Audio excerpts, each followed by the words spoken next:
when I lost my job, I realized right then and there that all those years that I thought I was secure, I really wasn't secure.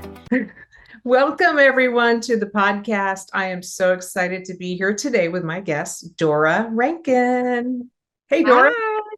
Hello, hello. So, give me in one sentence, how do you describe who you are, what you do? Yeah. So I empower women to live their purpose and to create their highest earnings potential. So my soapbox is all about women making a shit ton of money. Am I allowed to swear? You Because are. I just did. Yes, you are.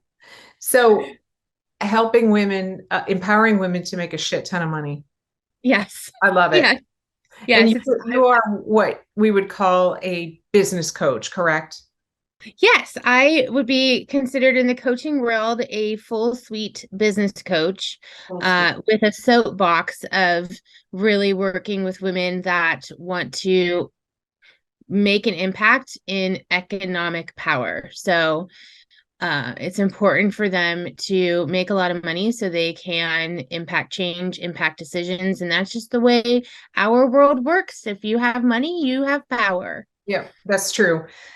You know that I deal specifically, but not exclusively, with women of a certain age, over 50. You're not there yet. You are still very much in your 40s. So, yay, you. Oh, but I think it's important because I have found in my experience with other women my age is that oftentimes we get to a place in life where we are very disempowered because we did not set ourselves up for success financially because we were married and we felt very comfortable, or we're widowed, or some other tragedy happened and we no longer had access to the money we thought we would have. mhm, Or maybe we raised our kids and we're now empty nesters and we've never had a career and we're like, what am I going to do? I need to make money. So mhm, women in their 50s and up, often we find ourselves in this situation often where mhm, where's the money? I mhm. need to know how to make money. Do you deal specifically with that demographic? Yeah, so as you were talking, I was thinking about a couple of things. I was thinking about a client that I have that I'm, by the way, I'm not that far off from 50. I'm 46 and I have two grown girls. I have a 21-year-old and a 23-year-old. So I started quite early, married and divorced by the time I was 25. So, but I have a client that is in her 50s and did go through that divorce and did not know how to manage money, and she had never been self-sufficient in her life, and that isn't just because of her life path with her marriage. That is how she was conditioned growing up. So that's not that long ago. We figure, this is a client, this is a woman that grew up in the 70s and 80s, and Mhm. her parents were telling her just marry rich, Yeah. just marry rich. And so that's what she did. And then when everything fell apart 20 years after the marriage, she was left by herself with absolutely no idea how to be self-sufficient. Yeah. So that's one story of many. But So I have my, go ahead, you can ask your question now. no, keep going and then I'll backtrack a little. Go ahead. Okay. So why it's so important to me is because it's a it's a valuable expertise that I have been gifted with. And what I mean by gifted with is I grew up in the 70s and the 80s, but I grew up with a single parent. I grew up with a mother that was a powerhouse. So um I was I grew up in an environment where I lived what I learned and I learned what I lived, which was self-sufficiency is you can do it. You can do it no matter what. And to almost to a fault, because my mom was such a feminist that she's like, you don't need a man for anything. So like I grew up in the other end of the spectrum where it was like woman, I am woman, hear me roar from the time I was a little girl. So so when I grew up and I turned the ripe age of 21 and decided to get married, I just remade history. And I was also divorced by the time I was 25 and found myself in the same situation my mother was, which is okay, I just need to go and be self sufficient now. I know how to do it. I watched my mom do it. So now I need to figure out how to do it. So, and then the next 20 years, I did that. I not only raised my kids, but I also took care of my mom who ended up getting sick. And I was a senior vice president for a bank for 17 years. So I went all in as like what it means to be self-sufficient as a woman, but I did it to the other extreme, which is to the other extreme of everything was high pressure. So I lived in that corporate environment where high pressure, high stress, high everything. And finally got out of that after 17 years. So I know like both sides of it. You took me exactly where I was going to go. So that's perfect. Because what I was going to ask you was you found yourself divorced with two children at age 25, Yeah. right? And then you were in corporate America, grinding and hustling, right? You know, doing all the right things. And after Yeah. 17 years of that, you Yeah. said, what? Yeah. So I have that personality that I'm going to hold on with grips and grit. You have to force me out. And that's what happened with me. So I didn't know any other type of environment except this corporate um high, senior level environment. And in 2017, I lost my job. I walked into a boardroom and it was my turn to go. And this was like a really big moment of clarity for me. And I've had many, but this is one big moment of clarity for me because when I lost my job, I realized right then and there that all those years that I thought I was secure, I really wasn't secure Mhm. because the moment that I lost the job, I was filled with fear. Yes. And knowing that I had this fear, and I'm like, wait a minute, why am I so filled with fear? I've been so secure and stable for all these years. I can't believe I have all of this fear. So that moment of clarity for me was okay, security is not in that job, Dora. Security, if security is not in that multi six figure paying job, then where is security? Right. And so it got me seeking security from within. And that's where a new journey started for me. So after the 17 years and they called you in, you were dumped. You were Yeah.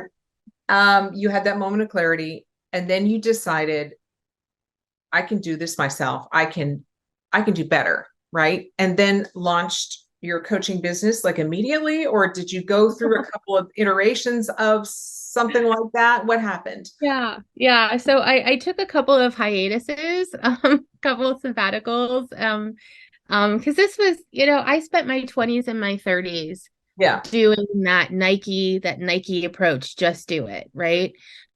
So when I in 2017, I took a little bit of time off. And I took literally 3 months off and I didn't know how to turn off my head because it had been on for so long. And the only thing that I could do was pick up a paintbrush and I started painting my house every color you could think of. My daughters were thinking we lived in a rainbow, like, but that's all I could do was just like I had to turn it off. So after those 3 months of just turning it off, I decided I wanted to go back to school. And I had always wanted to go to school where my grandfather went to school because he was like the hierarchy of our family and just precious. So to this day, he says that he got me into Cornell. He's still living, but I'm not so sure about that. So I did some higher education and I actually got certified in empowering women's leadership at Cornell. And that's how I spent that year was just like diving into understanding what's happening with women in all facets, not just in the corporate workplace, but in also the overwhelming amount of women founders that are coming out of the woodwork.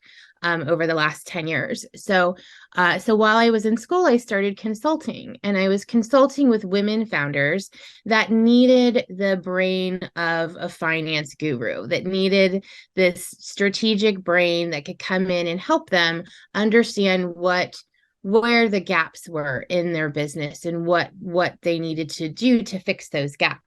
And so during that time when I was consulting is when I was tapped on the shoulder, and I was tapped on the shoulder by a startup company, a fintech startup company. So of course, finance was my background. So this financial tech company came in and said, "Hey, we see you. We know what you we see. We're watching what you're doing. We have no idea how to build this business.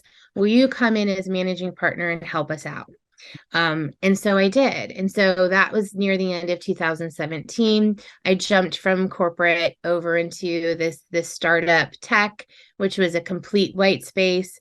Really wasn't sure what I was doing. Wanted to see if everything that I did do over at the bank, which was a lot of developing teams and growth, business growth, would translate over to the startup. And crossed my fingers, and thank goodness it did. So that's how I spent some time, but always consulting women at the same time. And when you're in a startup world, if you've ever worked with anyone in like the startup world, our eyes are always thinking of the end. We're always thinking about how do we actually exit.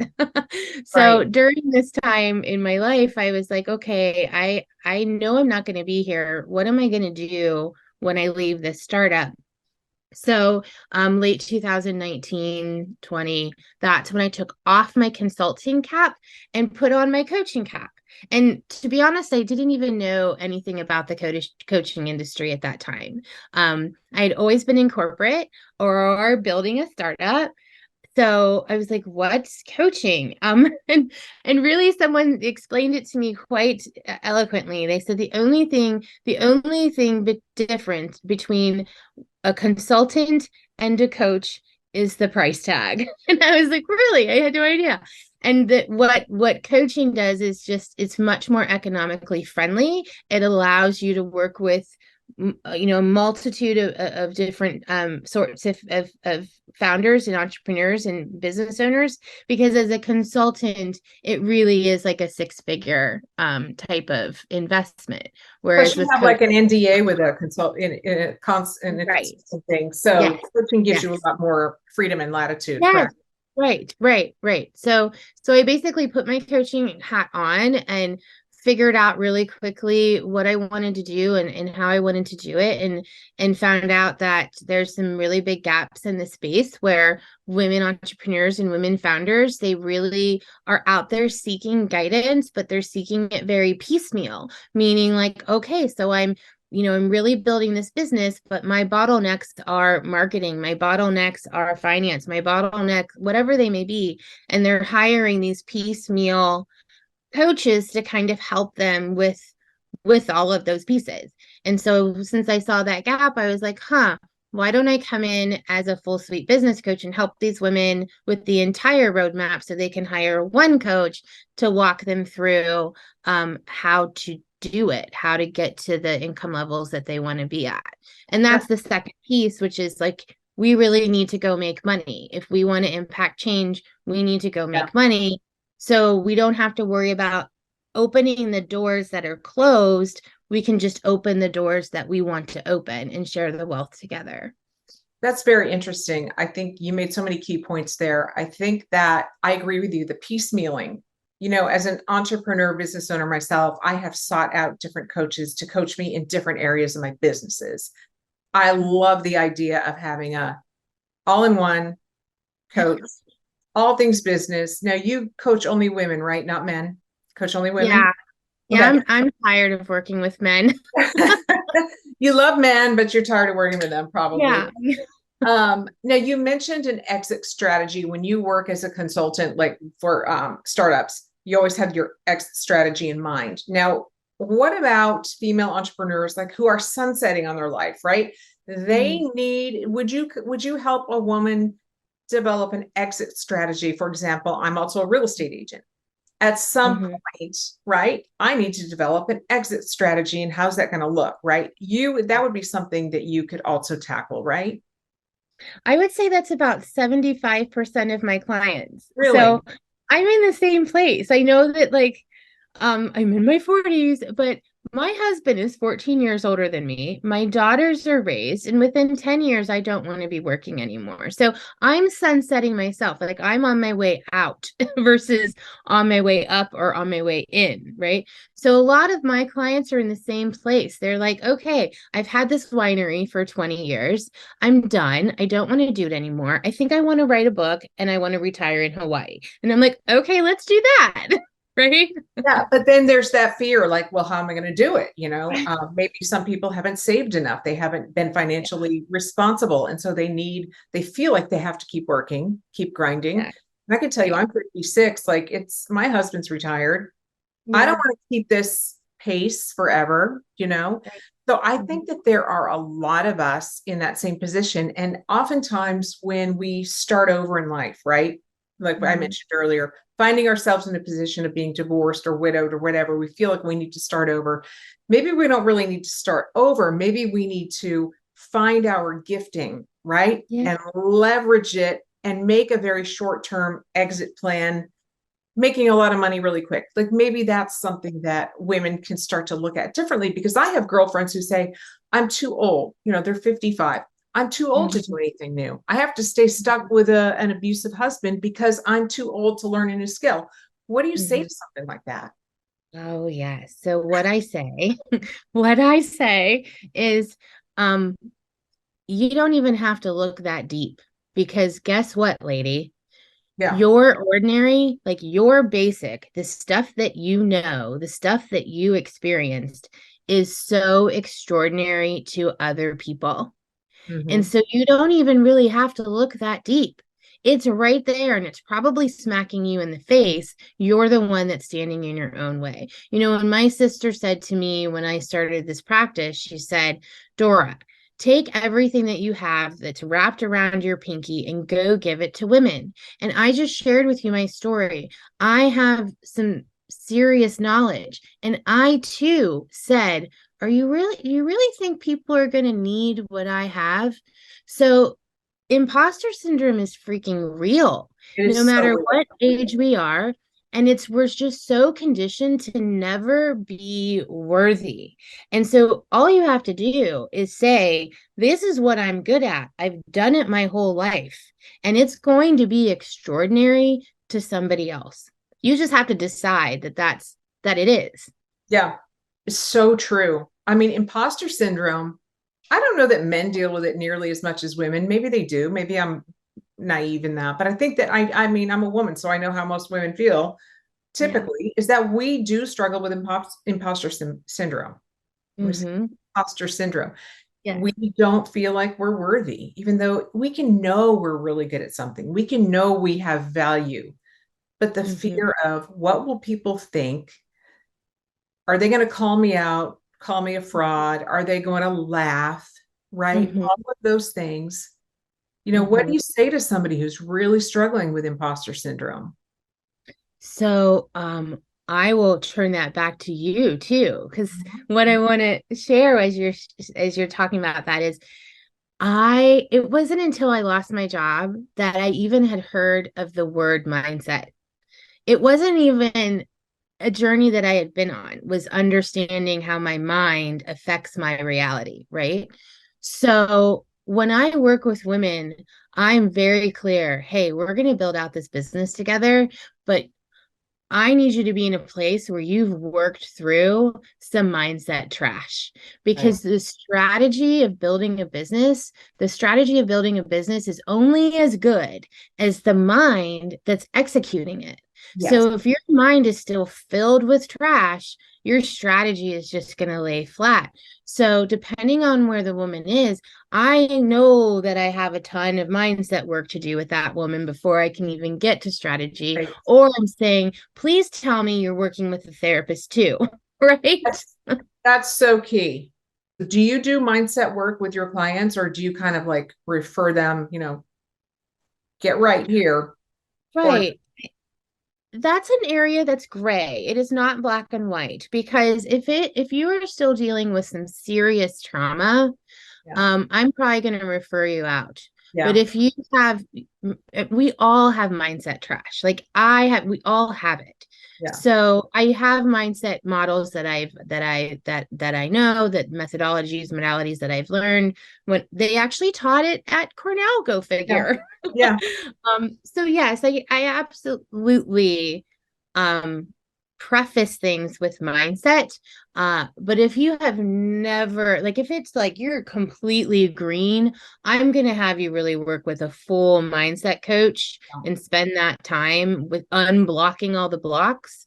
And then I'll benchmark and then I'll build, right? That's really smart. Yeah. Because if a woman has a total trash mindset, she can't even begin to develop or implement the strategies that you teach because she doesn't Right, believe she can do it. right, right. And so going back to when I asked you what you tell women with this imposter syndrome, it reminded me of something that I've told a couple people and I do use in my coaching practice is think of all the compliments you've received over the course of your life from other people. Write Mm-hmm, them all down in every single area. mm-hmm, And then put it in a graph or a pie, however visually you need to see it. What is the number one thing that other people think you do really, really well? I want to do that exercise. That's a great exercise. Yeah, it is. And there's your brilliance. There's your sweet spot. There is Yeah. your magic. Mm-hmm, And so we tend to believe the stories that we've told ourselves our whole lives, the lies, right? And that's the mindset trash that you talk about.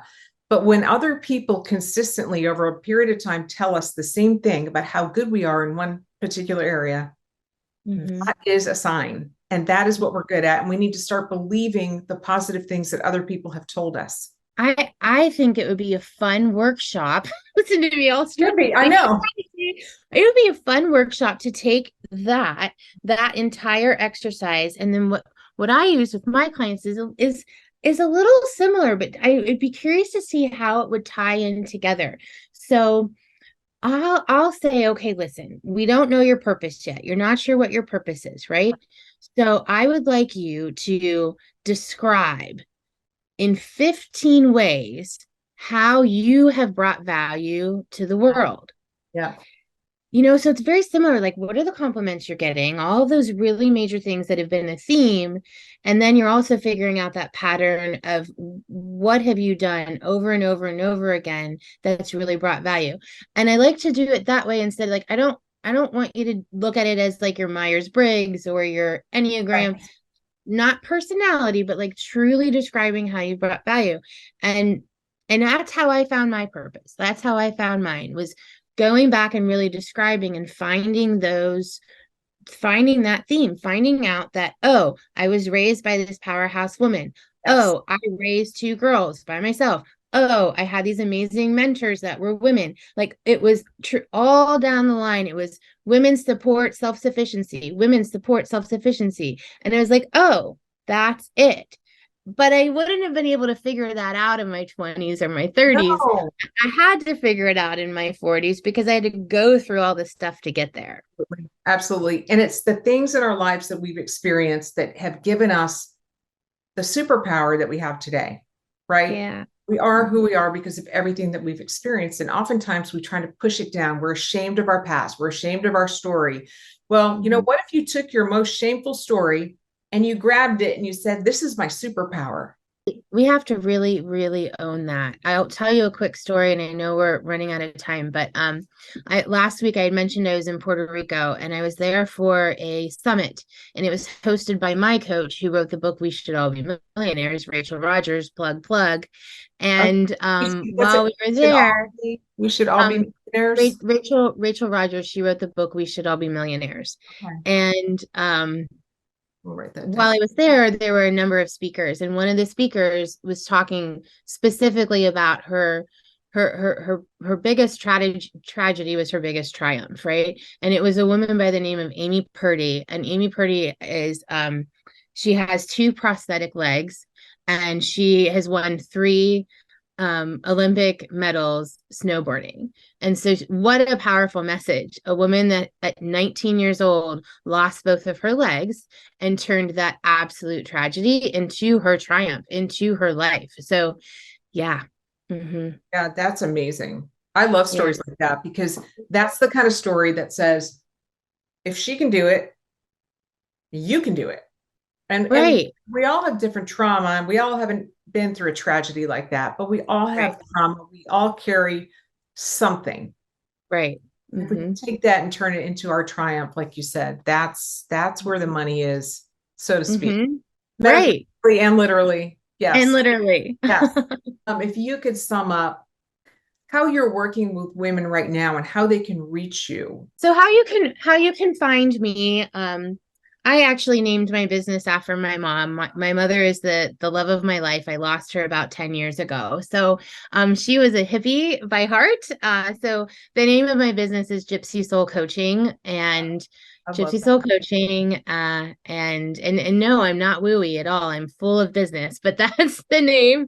And then I also have this beautiful collective called the Women Who Soar Collective. So yeah, it's a Facebook group. And then the way that women work with me, I love working with women long term, 6 months to a year, one on one, where we're arm in arm building out their businesses. So I do a lot of one on one, which means that my volume is a little, I can't work with as many women. And then I work with women in very small groups. So I'll work with women in 4 to 5 in the same industry. So I may have 4 women that are in marketing, 4 women that are in real estate, 4 women that are coaches. And same thing, we work together for 6 months to a year, and we're doing the same thing that we do in the one-on-one, only in an intimate group setting. I had a question. I think because, and it's because I know this is true for me. When I start coaching somebody, I make them get real up front. Yeah. What is your current reality in 4 pillars? I take them through physical. What's your current reality for your physical body? What's your Mm-hmm. current reality in your relationships? What's your current reality spiritually, whoever your higher power is? And then finally, Yeah. what's your current reality financially? And for Yeah. so many women, myself included, saying the numbers, putting it on paper in black and white, admitting it to another person is hard. And Mm-hmm. it can be enough to make you hide, right? Mm-hmm. And one of the rules in my coaching program is don't hide. It's Mm-mm. you can't hide. If you want progress, if you want to change, you can't hide anything. So do you Mm-hmm. find it sometimes hard for women to put the numbers out in front of you and say, here's the reality? Yes, right before our podcast, I had a group. We kicked off a group, and the first thing I do is let's get real with our numbers. Let's look and see what we want to make and what we actually are making. And we look at some of the decisions that we made, and we look at some of the decisions that we want to make that we haven't taken the risk to make. But numbers are just numbers. Money is just energy. And once we look at it that way, it's just numbers. And we can make a decision anytime at what we want the number to be. It's more our mindset. It's that, ooh, Yeah. wait, if I ask for that much, what will people say? So I mean, once we make a decision, then and that's all it is. When I have a client that says to me, I can't charge $10,000 or I can't charge $20,000, it's like when you make the decision that you can, you Right. will, and clients will say yes. What about speaking of, numbers? You said it's just numbers. What about somebody who's over $100,000 in debt and they are so paralyzed? They're like, who am I to start a business? Or I'll never get out from under this much debt. So when I was 25, right, back in the day, um, I was on I was on government assistance. I Mm. was on WIC. I was making no money, and I was trying to take care of these 2 little girls. And I was sitting in an office, and my boss looked at me and said, "I want to give you a promotion."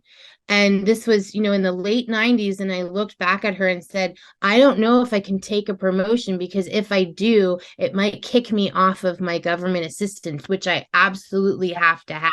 Wow. And that was my mentality back then. And so I had to make a decision whether or not I was going to keep my government assistance or take the promotion, which was not going to pay me enough for me to still feed my kids. And I took the promotion anyway because I knew I had options.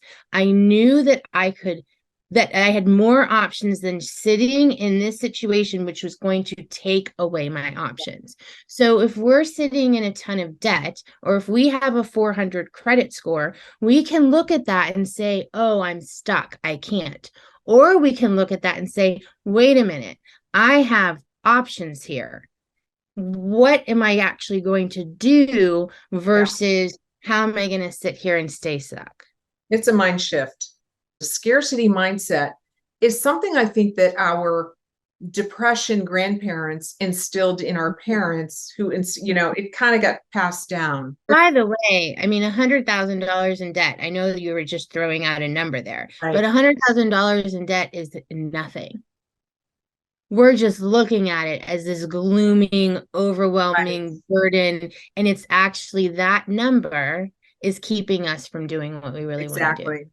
Exactly. And I see it over and over. Women stay stuck because of the number, the amount of debt, or the bad marriage, or they think the whole all of this. And it really is mindset. Once you get the mindset right, then the financial stuff should flow, right? Once you have the mindset, it's all it is a decision, and you name your price, and that's it. I was in a room last week with 900 other women. That coach is Rachel Rogers, who is like the OG of soapboxing women with economic power. And not one of these women were thinking that their prices were too high. They were thinking about how to increase their prices even more and more and more. I was in a room where Rachel herself is legitimately charging $300,000 for a VIP day with her. And nobody winked at that because it has nothing to do with greed. It has everything to do with our worth and our standing in the economy.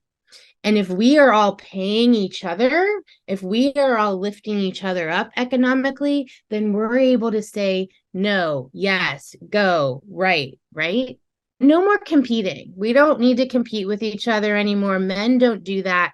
We just need to rise each other up. Well, they do, but it's so inherent in their DNA and in their culture that it's like not a big deal. But yeah, you're Right. right. I mean, we should not be in competition with each other. Right. Lift Mm-hmm. each other up, support each other. There's room for all of us. And Yep. that's the thing I think we just miss, well, so and so is doing that already, so I'm not going to do it.